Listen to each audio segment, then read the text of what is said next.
रावण घोड़े की जगह गधे की सवारी क्यों करता था?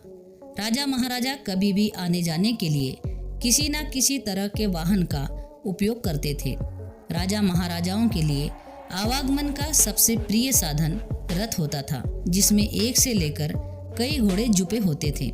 इसके साथ ही हाथी भी इनकी सवारी का एक साधन था। आपको जानकर ये आश्चर्य होगा कि रावण भी रथ का उपयोग करता था और राजा महाराजाओं की तरह भी रावण के पास कई रथ थे, लेकिन रावण के रथ को घोड़े नहीं खींचते थे, बल्कि उसके स्थान पर कोई और ही जानवर जुता हुआ होता था। वाल्मीकि रामायण में वर्णन है कि रावण के रथ में घोड़े नहीं बल्कि गधे जुते हुए थे। यानी वाल्मीकि रामायण के अनुसार दशानन के रथ को घोड़ों की जगह गधे खींचते थे और वे बहुत तेजी से चलते भी थे। दोस्तों, रावण जो आधा मनुष्य और आधा राक्षस था, इसने दिव्य और मायावी शक्तियों का उपयोग करके अपने सौतेले भाई तथा धन के देवता कुबेर से लंका का राजपाट छीन लिया और स्वयं वहां के राजा बने और इस तरह वो राक्षसों के साम्राज्य का राजा कहलाने लगा। रावण ने अपने ताकत से कुबेर का राज्य तो छीन ही लिया, साथ में पुष्पक विमान भी छीन लिया। पुष्पक विमान के बारे में कहा जाता है कि ये विमान मन की गति से उड़ सकता था और वह जितना चाहे उतना छोटा या बड़ा हो सकता था। ये इतना बड़ा हो सकता था कि रावण सहित उसकी पूरी सेना उसमें बैठकर कहीं भी आ जा सकती थी। रावण के राज्य में 4 हवाई अड्डे भी थे और वे ये थे, पहला था उसान घोड़ा, दूसरा गुरुलोपोथा, तीसरा तोतुपोला कंदा और चौथा वारिया पोला।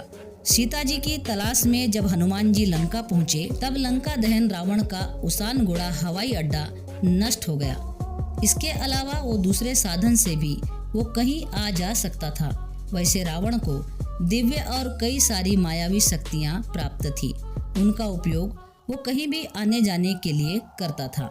लेकिन रावण एक ऐसा नाम है जिसे दुनिया में बुराइयों के प्रतीक के रूप में देखा जाता है। ये वो नाम है जिसे सुनते ही सभी के नज़र में एक विशालकाय राक्षस दिखाई देने लगता है। लेकिन धार्मिक शास्त्रों में रावण को उस समय का महापराक्रमी, महाशक्तिशाली, महाज्ञानी और भगवान शिव का सबसे बड़ा भक्त बताया गया है और यह बात सत्य भी है। हालांकि उसमें इतने गुण होने के बाद भी उसके अंदर मौजूद अवगुणों के कारण उनका विनाश हो गया। अवगुणों के कारण ही हिंदू धर्म में उसे बुराई का प्रतीक माना गया है।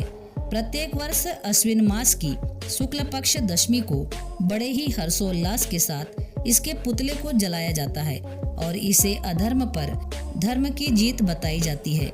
रावण के बारे में शास्त्रों में ये भी कहा गया है कि उसके वंश में आधा ब्राह्मण और आधा राक्षस कुल था, क्योंकि रावण के पिता विशर्वा ब्राह्मण और माता केकसी राक्षसी थी।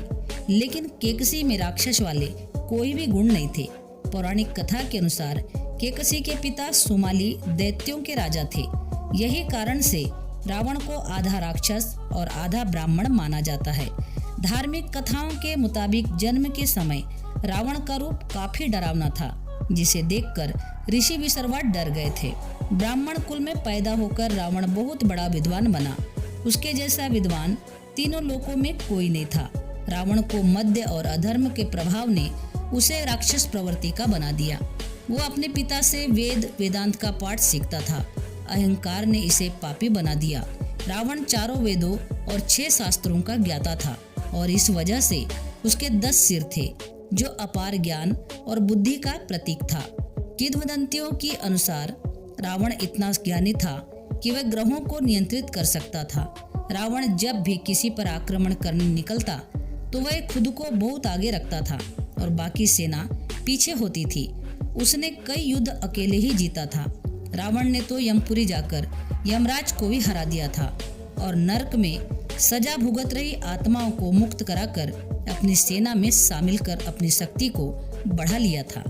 रावण को अपनी शक्ति पर इतना भरोसा हो गया था कि वो बिना सोचे समझे किसी को भी युद्ध के लिए ललकार देता था और इस कारण उसे सहस्त्रबाहु अर्जुन, वानरराज राजा बाली से युद्ध हारना पड़ा था और इसका अंत भी इसी का परिणाम था। रावण इतना शक्तिशाली था कि सभी देवी देवता उससे डरते थे। रावण ज्योतिषी का भी बहुत बड़ा जानकार था।